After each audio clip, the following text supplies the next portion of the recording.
آداب۔ ایک بار پھر ہم آپ کی خدمت میں حاضر ہیں اپنے چینل اسلامی معلومات سے۔ ہمارے ساتھ جو موجود ہیں صوفی رضی اللہ صاحب، پہلے بھی ہم نے ان کے ساتھ ایک ویڈیو بنائی تھی جناب ابو طالب علیہ السلام پہ، کہ جیسا کہ اکثر ہم نے سنا تھا کہ وہ ایمان نہیں لائے تھے، ماشاءاللہ انہوں نے دلائل دیے تھے، کافی لوگوں کی وضاحت ہوئی اور سوال بھی آئے ہمارے پاس۔ آج پھر ہم ایک ٹاپک لے کر آئے ہیں۔ اکثر کر کے ہم سنتے ہیں آپ نبی کریم صلی اللہ علیہ وسلم کے والد اور والدہ کے بارے میں بھی اکثر کر کے ایک بڑی تعداد یہی چیز کہتی ہے کہ نعوذ باللہ استغفر اللہ، کہ ان کا بھی جو ہے کفر پہ ہوا تھا۔ اب صوفی جی کیسے ہیں؟ السلام علیکم۔ وعلیکم السلام ورحمۃ اللہ وبرکاتہ۔ الحمدللہ۔ تو صوفی جی، آج ہم جو آپ سے جڑے ہیں، ایک ہمارے سامنے یہ بھی چیز آتی ہے نبی اکرم صلی اللہ علیہ وسلم کے والد والدہ کے نعوذ باللہ کے کفر پہ یہ ہوا تھا، کہ میں آپ کے سامنے ایک ابو داؤد کی حدیث رکھتا ہوں۔ حضرت انس رضی اللہ تعالیٰ عنہ نے بیان کیا کہ ایک شخص رسول اللہ صلی اللہ علیہ وسلم نے کہا، اے اللہ کے رسول، میرا باپ کہاں ہے؟ آپ نے فرمایا، تیرا باپ آگ میں ہے۔ جب اس نے گردن پھیری تو آپ نے فرمایا، میرا باپ اور تیرا باپ نعوذ باللہ جہنم میں ہے۔ یہ ابو داؤد کی حدیث 4718۔ اور اسی طرح کی صحیح مسلم میں حدیث ہے، حدیث نمبر مسلم شریف میں 203۔ تو اسی طرح کی ایک حدیث ہے، آپ کا اس کے بارے میں کیا موقف ہے؟ نحمدہ و نصلی علی رسول الکریم، اما بعد، فاعوذ باللہ من الشیطان الرجیم، بسم اللہ الرحمن الرحیم۔ الصلاۃ والسلام علی سید الانبیاء والمرسلین وعلی آلہ واصحابہ اجمعین۔ دیکھیے، نبی مکرم صلی اللہ تعالیٰ علیہ وآلہ وسلم کے والدین مبارک مومن تھے، بحمد تعالیٰ اہل سنت کا یہ موقف تھا، ہے اور ہمیشہ رہے گا۔ یہ اعتراضات شروع سے ہی کیے گئے ہیں کہ معاذ اللہ ایک طبقہ ایسا ہے جو نبی پاک کے، بہت سارے لوگ ہو گئے اب تو، کہ جو نبی پاک کے والدین کے ایمان ہونے کا بھی اقرار نہیں کرتے، کہ یعنی کہ وہ مومن تھے، کہ وہ ایمان لے کر آئے تھے کہ نہیں لے کر آئے تھے۔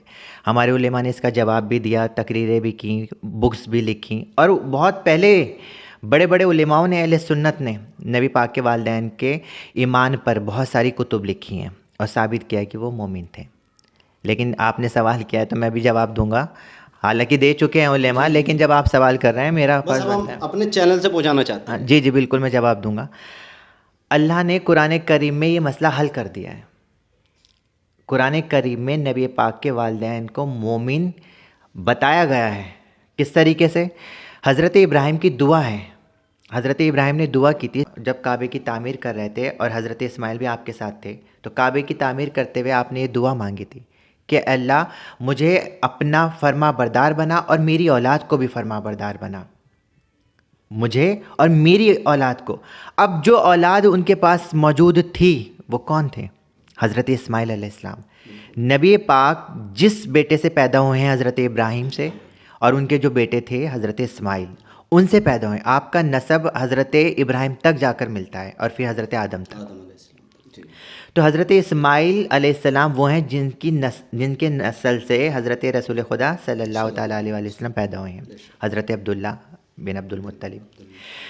تو حضرت ابراہیم علیہ السلام دعا کر رہے ہیں کہ اے اللہ مجھے فرما بردار بنا اور میری اولاد کو فرما بردار بنا، اور ہماری نسل سے ایک ایسی قوم پیدا کر، ایک ایسی امت کو پیدا کر جو تیری پوری فرما بردار ہو۔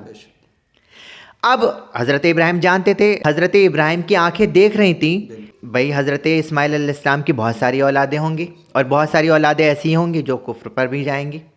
بھائی حضرت ابراہیم کے اسماعیل علیہ السلام کے جو بیٹے پیدا ہوئے تھے وہ ایک دو تو نہیں تھے بھائی، بہت سارے تھے، ان سے خاندان الگ چلا، ان سے الگ خاندان چلا۔ تو حضرت ابراہیم نے دعا کیا کی؟ حضرت ابراہیم دعا یہ کر رہے ہیں کہ اے اللہ اس کی نسل سے، ہماری نسل سے ایک ایسی امت کو پیدا کر جو تیری پوری فرما بردار ہو، تیری عبادت گزار ہو، تیرے آگے سجدہ کرنے والی ہو، تیرا حکم کو بجا لانے والی ہو، تیرے آگے سجدہ کرنے والی ہو، مومن ہو۔ تمام نسل کو ایک ایسی امت پیدا کر، یعنی تمام نسل کو، جو نسل پیدا ہوگی وہ، اس میں سب کو مومن رکھ، اور انہی میں سے ایک ایسا رسول بھیج، یعنی حضور اکرم صلی اللہ تعالی وسلم، اور انہی میں سے ایک ایسا رسول بھیج جو تیری آیتوں کو پڑھ کر ان کو سنائے۔ یہ حضرت ابراہیم نے دعا کی تھی، اور سورہ ابراہیم میں بھی ہے آیت نمبر 35 میں کہ حضرت ابراہیم فرماتے ہیں اے اللہ تو اس شہر کو امن والا بنا، اس شہر کو امن والا بنا۔ حضرت ابراہیم دعا کر رہے ہیں، اور میری اولاد کو اور مجھے بتوں کے پوجنے سے محفوظ رکھ، ہماری حفاظت فرما۔ یہ دعا حضرت اسماعیل علیہ السلام کے لیے تھی، ان کی اولادوں کے لیے تھی، اور ایک نسل کے لیے تھی۔ اور وہ نسل کون سی ہے؟ وہ نسب پورا نبی مکرم صلی اللہ تعالیٰ علیہ وآلہ وسلم کا ہے، جس سے حضور اکرم صلی اللہ تعالیٰ علیہ وآلہ وسلم پیدا ہوئے۔ یعنی حضرت اسماعیل علیہ السلام کی جو اولادیں ہوئی ہیں انہی میں سے نبی پاک صلی اللہ تعالیٰ علیہ وآلہ وسلم ہوئے۔ تو قرآن کریم نے تو یہ پہلے ہی وضاحت کر دی کہ حضرت اسماعیل سے جو اولادیں پیدا ہوں گی وہ سب مومن ہوں گی۔ تو حضرت اسماعیل کی اولاد ہی تو ہیں حضرت عبداللہ اور ان کے بیٹے حضرت محمد مصطفیٰ، ٹھیک ہے نا۔ خود نبی پاک صلی اللہ تعالیٰ علیہ وآلہ وسلم ارشاد فرماتے ہیں، اس کو ابن عساکر نے لکھا، امام ابو نعیم نے لکھا، اور طبرانی اوسط میں بھی اس کو بیان کیا، خود دیوبند کے عالم نے اشرف علی تھانوی صاحب نے بھی اس کو لکھا کہ آقا کریم صلی اللہ تعالیٰ علیہ وآلہ وسلم ارشاد فرماتے ہیں کہ میرا جو نسب ہے نا اس میں کوئی بھی میل نہیں ہے، ذرا بھر بھی میل نہیں ہے۔ حضرت آدم علیہ السلام سے لے کر، رسول خدا فرماتے ہیں کہ حضرت آدم علیہ السلام سے لے کر میرے والدین تک ذرا بھر بھی میل نہیں ہے۔ اب یہ میل کون سا تھا؟ نجاست نہیں ہے، یہ فرمایا میل نجاست۔ اب یہ میل جو تھا، نجاست جو تھی، یہ پاکی سے مراد تھی کہ بھائی ذرا بھر بھی ان میں نجاست نہیں ہے، پاکی ہے۔ بعض لوگ اس سے مراد یہ لے سکتے ہیں کہ بھائی ان میں بدکاری نہیں تھی، بے شک صحیح بات ہے، بدکاری نہیں تھی۔ یہ اصل میں زیادہ تر لوگ معنی یہی لیتے ہیں کہ ان میں بدکاری نہیں تھی، کہ وہ سب پاک تھے، بدکاری نہیں تھی، ہاں کفر میں ہو سکتے تھے، معاذ اللہ، یہ معنی لیتے ہیں۔ لیکن ہم قرآن کریم سے ہی بتائیں گے کہ اس سے مراد ظاہری پاکی سے مراد نہیں تھا کہ جی لوگ کہہ سکتے وہ تو نہاتے تھے، پاکی تھی، تو اس سے مراد نہیں تھا کہ نجاست نہیں تھی ان میں، اس سے مراد نہیں تھا، بلکہ مراد یہ تھا کہ ان کے اندر کفر کی نجاست نہیں تھی، وہ کفر سے پاک تھے۔ حضرت آدم سے لے کر میرے والدین تک ان میں ذرا بھر بھی نجاست نہیں تھی، وہ کفر سے بالکل پاک تھے، کفر کی نجاست نہیں تھی، یہ مراد تھی۔ کیونکہ اللہ تبارک و تعالیٰ نے قرآن کریم میں سورہ توبہ میں آیت نمبر 28 میں ارشاد فرمایا، یا ایھا الذین آمنوا انما المشرکون نجس، اے مومنو یہ جو مشرکین ہیں یہ نجس ہیں، یہ نیرے ناپاک ہیں۔ اب یہ جو ناپاک کہا اللہ تبارک و تعالیٰ نے، کیا ظاہری ناپاکی تھی؟ پھر لوگ کہہ دیں گے، وہی میں کہوں گا کہ لوگ کہیں گے وہ تو بہت نہاتے بہت ہیں تو وہ تو پاک ہے۔ تو یہاں نہانے سے مراد نہیں تھا، جسم کی پاکی سے مراد نہیں تھا، ان کے اندر جو ناپاکی ہے، جو نیرے ناپاک ہیں، وہ کفر کی نجاست ہے، ان کے اندر کفر کی نجاست ہے، شرک کرتے ہیں، وہ کفر سے پاک نہیں ہے۔ تو یہاں جو ناپاکی سے مراد لیا قرآن کریم نے، وہ کفر سے مراد لیا۔ تو اللہ کے نبی فرما رہے ہیں کہ میں جس نسب سے پیدا ہوا ہوں ان میں ذرا بھر بھی نجاست نہیں تھی، یعنی کفر کی نجاست نہیں تھی۔ حضرت آدم سے لے کر حضور کے والدین تک تمام لوگ مومن تھے، یعنی حضور کا جو نسب ملتا ہے۔ اور نبی پاک صلی اللہ تعالیٰ علیہ وآلہ وسلم نے اپنے نسب پر خود فخر کیا۔ اب میرا آپ سے سوال ہے، اگر معاذ اللہ استغفر اللہ نبی پاک کے والدین کافر ہوتے تو کیا نبی اس بات پر فخر کرتے کہ میں محمد بن عبداللہ ہوں، بن عبد المطلب ہوں؟ حضرت عمر بن خطاب رضی اللہ تعالیٰ عنہ نے اس وقت تک اپنے والد کا نام اپنے نام کے ساتھ نہیں جوڑا تھا جب تک ان کے والد نے اسلام قبول نہیں کر لیا۔ پھر آپ فرماتے تھے کہ میں عمر بن خطاب ہوں، فخر کرتے تھے۔ تو کیا ایسا ہو سکتا ہے کہ نبی پاک کے والدین کافر ہوں معاذ اللہ اور حضور فخر کریں؟ خود اس کو امام ترمذی نے لکھا، مشکات شریف میں بھی ہے، اور دیوبند کے عالم نے لکھا اشرف علی تھانوی صاحب نے۔ حضرت عباس بن عبد المطلب سے روایت ہے کہ آقا کریم ممبر پہ جلوہ افروز ہوئے اور آپ نے ارشاد فرمایا، من انا، میں کون ہوں؟ یعنی یہ صحابہ کرام سے حضور نے پوچھا۔ اب صحابہ کرام نے فرمایا، یا رسول اللہ آپ اللہ کے رسول ہیں۔ لیکن حضور یہ جواب نہیں چاہ رہے تھے، حضور اپنا نسب بیان کرنا چاہ رہے تھے، وہاں پر حضور بتانا چاہ رہے تھے کہ میرا مقام کیا ہے، میرا مرتبہ کیا ہے، میں کس کی اولاد ہوں، یہ تو دیکھو۔ حضور یہ بتا دینا چاہ رہے تھے۔ تو حضور نے فرمایا، من انا، میں کون ہوں؟ صحابہ نے فرمایا، یا رسول اللہ آپ اللہ کے رسول ہیں۔ حضور نے فرمایا، میں محمد بن عبداللہ بن عبد المطلب ہوں، میں عبداللہ کا بیٹا ہوں اور عبد المطلب کا پوتا ہوں۔ اللہ تبارک و تعالیٰ نے مخلوق کو پیدا کیا اور مجھے بہترین مخلوق میں پیدا کیا، یعنی انسانوں میں پیدا کیا۔ پھر اللہ تبارک و تعالیٰ نے انسانوں میں طبقے بنائے اور مجھے بہترین طبقے میں پیدا کیا۔ عرب اور عجم دو طبقے بنائے اور مجھے عرب میں پیدا کیا۔ پھر عرب میں بہت سارے قبیلے بنائے اور مجھے بہترین قبیلے میں یعنی قریش قبیلے میں پیدا کیا۔ پھر اس میں بہت سارے خاندان بنائے اور مجھے بہترین خاندان میں خلق کیا، پیدا کیا، یعنی ہاشم گھرانے میں۔ اللہ کے رسول فرماتے ہیں میں ذاتی طور پہ نسب کے اعتبار سے بھی سب سے افضل ہوں اور خاندان کے اعتبار سے بھی سب سے افضل اور اعلیٰ ہوں۔ اگر معاذ اللہ حضور کے والدین، پھر کہوں گا کہ کافر تھے، استغفر اللہ، تو کیا حضور اکرم صلی اللہ تعالیٰ علیہ وسلم اپنے نسب پہ فخر کرتے؟ کہتے کہ میں کافر کی اولاد ہوں معاذ اللہ؟ یہ تو ایک سیدھی سی بھی بات ہے، کیونکہ کائنات میں نبی سب سے نرالا ہے، تو ظاہر سی بات ہے اللہ والدین بھی سب سے نرالے دیے۔ جی، اور حضور اکرم صلی اللہ تعالیٰ علیہ وآلہ وسلم کا جو نسب ہے، ان کے والد حضرت آدم تک سب مومن تھے، ماشاءاللہ سارے مومن تھے، اور اکثر ان میں زیادہ تر نبی تھے۔ اور حضور اکرم صلی اللہ تعالیٰ علیہ وآلہ وسلم کا نسب مبارک کچھ اس طریقے سے ہے، بسم اللہ الرحمن الرحیم۔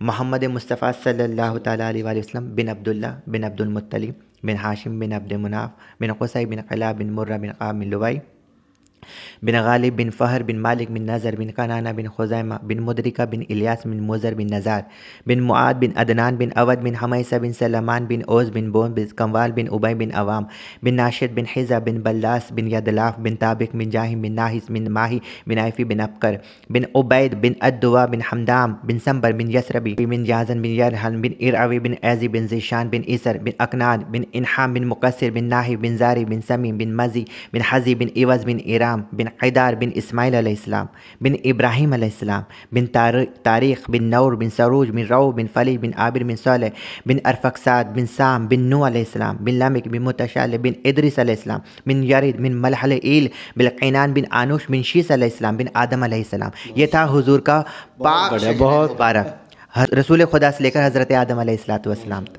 یہ تھا حضور کا۔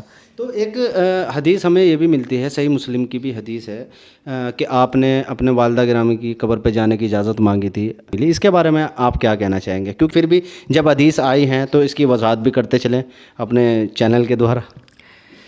دیکھیے میں اس پر یہ بتانا چاہوں گا، بعض لوگ وہی کسی کا شعر ہے، شاید علامہ اقبال کا شعر ہے کہ حقیقت خرافات میں کھو گئی اور یہ امت روایات میں کھو گئی۔ روایات بہت ہیں، اس پر علماء نے کلام کیے۔ شریف کی روایتیں جو ابھی آپ نے پڑھی وہ 2259 ہے کہ رسول خدا صلی اللہ تعالیٰ علیہ وآلہ وسلم نے اللہ سے دعا کی، اللہ میں اپنی والدین کی قبر کی زیارت کرنا چاہتا ہوں، تو کہتے ہیں ان کو اجازت مل گئی۔ اچھا، یہاں پر بھی سب سے بڑی بات یہ ہے، قرآن کریم فرقان حمید میں اللہ تبارک و تعالیٰ نے مشرکوں کی قبروں کے پاس کھڑے ہونے کو بھی منع فرمایا۔ ان کی قبر، وہ جو عبداللہ ابن ابی کا جنازہ پڑھایا تھا نا، تب جا کر یہ آیت نازل ہوئی تھی۔ اگر محض اللہ رب العالمین استغفر اللہ کہ حضور کے والدین کافر ہوتے تو کیا اللہ ان کو یہ اجازت دیتا کہ جائیے آپ اپنی ماں کی قبر کی زیارت کر لیجئے؟ اللہ تو صاف کہتا کہ نبی قرآن میں منع نہیں فرمایا کہ مشرکوں کی قبر کے پاس بھی مت کھڑے ہوئے جنہوں نے کفر کیا ہو۔ تو پتہ ہی چلا اجازت مل گئی، اور حضور نے جا کر وہاں پر آنسو بھی باہر روئے بھی، تو اس سے یہ ثابت ہوتا ہے کہ حضور کے والدین مومن تھے۔ اچھا، میں یہاں پر ایک روایت اور پڑھنا چاہوں گا، امام قسطلانی نے اس کو اپنی کتاب میں لکھا ہے المواہب لد دنیا میں، کہتے ہیں میں دونوں کو ملا کر بتا رہا ہوں کہ جب حضور قبر پر پہنچے تو آپ نے ان کو زندہ کیا اپنے والدین کو، اور ان سے کلمہ پڑھوایا، کہا میں اللہ کا رسول ہوں، میں چاہتا ہوں کہ آپ میرا کلمہ پڑھ کر انتقال کریں۔ تو انہوں نے کلمہ پڑھا، پھر آپ اپنی قبر مبارک پر چلے گئے۔ یہ امام قسطلانی نے لکھا، اور بھی بڑے بڑے علماء نے لکھا، اور کتابیں بھی لکھی پھر اس پر۔ اب سوال ہی پیدا ہوتا ہے، بعض لوگ یہ کہہ سکتے تھے کہ جب مومن تھے تو کلمہ پڑھانے کی کیا ضرورت تھی؟ یہ سوال آ سکتا ہے لوگ۔ تو رسول خدا صلی اللہ تعالیٰ علیہ وآلہ وسلم کے جو والدین تھے وہ دین ابراہیم پر تھے، کیونکہ انہوں نے جب حضور نے اعلان نبوت کیا تھا وہ اس سے پہلے ہی انتقال کر چکے تھے۔ تو نبی یہ چاہتے تھے کہ میں یہ چاہتا ہوں کہ میرے والدین میری امت میں اٹھائے جائیں، اس لیے کلمہ پڑھوایا تھا۔ وہ اگر کلمہ بھی نہ پڑھتے تب بھی وہ مسلمان ہی تھے، تو آپ نے کلمہ پڑھوا کر اس وجہ سے کہ میرے والدین میری امت میں اٹھائے جائیں، اس وجہ سے آپ نے ان سے کلمہ پڑھوایا۔ اچھا، ایک چیز اور بیان کرنا چاہوں گا، علامہ اسماعیل حقی نے تفسیر روح البیان میں فرمایا کہ رسول خدا کی والدین کا مقام تو اتنا بڑا ہے کہ حضرت یونس علیہ السلام کو 40 دن مچھلی کے پیٹ میں رکھا گیا۔ حضرت یونس علیہ السلام، حضرت اسماعیل حقی رحمۃ اللہ تعالیٰ علیہ تفسیر روح البیان میں فرماتے ہیں 40 دن تک یونس جیسا پیغمبر مچھلی کے پیٹ میں رہتا ہے، تو اللہ نے حضرت جبرائیل سے کہہ دیا پورے دریا پر اعلان کر دو کہ کوئی مچھلی اس کے برابر نہ تیرے، کیونکہ اس مچھلی کا مقام کچھ اور ہے، سب سے بڑا رتبہ ہے. کیوں؟ 40 دن تک یونس جیسا پیغمبر اس مچھلی کے پیٹ میں رہتا ہے، وہ مچھلی جنت میں جاتی ہے. 40 دن تک یونس جیسا پیغمبر اس مچھلی کے پیٹ میں رہتا ہے. مچھلی ماں تو نہیں ہو سکتی، مچھلی ماں تو نہیں ہو سکتی. جب یونس جیسا پیغمبر مچھلی کے پیٹ میں رہتا ہے، اس مچھلی کو اللہ جنت میں ڈالتا ہے، تو میرے آقا تاجدار کائنات، تاجدار ختم نبوت، نبی کریم رؤوف الرحیم صلی اللہ تعالیٰ علیہ وآلہ وسلم، جس کے شکن میں 9 مہینے رہے ہوں، وہ آمنہ جنت میں کیوں نہیں جائے گی؟ ان کا کیا مقام ہوگا؟ اور اللہ کے رسول نے تو خود فرمایا، اللہ نے جنت ہے تمہاری ماؤں کے قدموں میں ڈال دی. بے شک بے شک. تمام جو جنت ہے سمیٹ کر ہماری ماؤں کے قدموں میں. ارے اللہ کے رسول نے ہماری ماؤں کو اتنا بلند کیا، ہماری ماؤں کو اتنا بلند کیا کہ جنت سمیٹ کر ان کے قدموں میں ڈال دی. لوگ اتنے بے غیرت نکلے کہ نبی کے والدین کے مومن ہونے کا بھی اقرار نہیں کرتے. تو پتہ یہ چلتا ہے کہ اگر نبی کے والدین جنت میں نہیں جائیں گے تو پھر سن لیجئے کسی کے والدین جنت میں نہیں جائیں گے. حقیقت ہے بات، اس میں کوئی شک نہیں ہے. اور حضرت اکرمہ رضی اللہ تعالیٰ عنہ صحابی رسول جو ابو جہل کے بیٹے ہیں، ابو جہل کافر، کٹر کافر، جس کے بارے میں حضور نے فرمایا کہ میری امت کا فرعون ابو جہل ہے. تبت یدا ابی لہب، نہیں، وہ ابو لہب کے بارے میں، ابو جہل کے بارے میں، وہ آیت ابو لہب کے بارے میں، جس کے بارے میں قرآن رسول خدا یہ کہہ رہے ہیں کہ یہ جو ابو جہل ہے یہ امت کا فرعون ہے. تو حضرت اکرمہ جب اسلام لائے تو حضور نے فرمایا دیکھو اکرمہ اسلام لے آئے، اب اس کے سامنے اس کے والد کو کافر مت کہنا. حالانکہ اس کے کفر پہ کوئی شک نہیں، لیکن حضور نے جو منع فرمایا تاکہ اس کو اذیت نہ پہنچے. جس کے کفر پر مرنے میں کوئی شک نہیں، رسول اللہ اس کو کہہ رہے ہیں کہ اس کے سامنے اس کو کافر مت کہنا، اس کو اذیت پہنچے گی. سوچو جب رسول خدا کے والدین کو کافر کہا جاتا ہوگا، حضور کا دل کتنا دکھتا ہوگا، سب سے زیادہ دل دکھتا ہوگا. اور ابو داؤد نے ایک حدیث لکھی ہے، حدیث نمبر 1453 ہے، کہ اللہ کے نبی صلی اللہ تعالیٰ علیہ وآلہ وسلم ارشاد فرماتے ہیں کہ جو حافظ قرآن ہوگا اس کے والدین کو تاج پہنایا جائے گا. اب سوال یہاں پر کھڑا یہ ہوتا ہے، ایک حافظ قرآن امتی، عام امتی، وہ حافظ قرآن ہوتا ہے تو اس کے والدین کے سر پر تاج سجایا جاتا ہے. اور جو حافظ قرآن ہی نہیں بلکہ صاحب قرآن ہے، ثاقب حوض کوثر ہے، تو اس کے والدین کا مقام کیا ہوگا؟ جس نے نبوت کو اپنے گود میں کھلایا بی بی آمنہ نے، جس نے چلتے پھرتے قرآن کو اپنی گود میں لٹایا ہے، کھلایا ہے، تو اس آمنہ کا مرتبہ کتنا ہوگا ہیں؟ اس آمنہ پر کروڑوں درود، کروڑوں سلام اس آمنہ پر، اس کی قبر انور پر کروڑوں سلام، کہ جس نے میرے نبی کو اپنی گود میں کھلایا. آخر میں بس میں یہی کہنا چاہوں گا کہ وہ اللہ کا فیضان لیے بیٹھی ہیں، ہر ایک مسلمان کا ایمان لیے بیٹھی ہیں، ہر ایک مسلمان کا ایمان لیے بیٹھی ہیں. سر کو جھکائے آداب تلاوت کے لیے، سر کو جھکائے آداب تلاوت کے لیے، آمنہ گود میں قرآن لیے بیٹھی ہیں، آمنہ گود میں قرآن لیے بیٹھی ہیں. جزاک اللہ. ماشاء اللہ، بہت خوب. تو ہمارا یہی کہنا ہوتا ہے، جو ہم ٹاپک ڈسکس کرتے ہیں ضروری نہیں ہے ہم جو سن رہے ہیں وہ صحیح ہے، کیونکہ نظریہ ہوتا ہے الگ الگ، اور حقیقت ہے جو صوفی جی نے دلائل دیے ماشاء اللہ بہت عمدہ دلائل دیے، عقلی اعتبار سے بھی اور کتابی اعتبار سے بھی. تو کہنا بس مقصد یہی ہے، ہم اسی لیے یہ ٹاپک ڈسکس کرتے ہیں تاکہ لوگوں کی وضاحت ہو سکے. انشاءاللہ جلدی آپ کی خدمت میں حاضر ہوں گے نئے ٹاپک کے ساتھ. تب تک کے لیے آداب.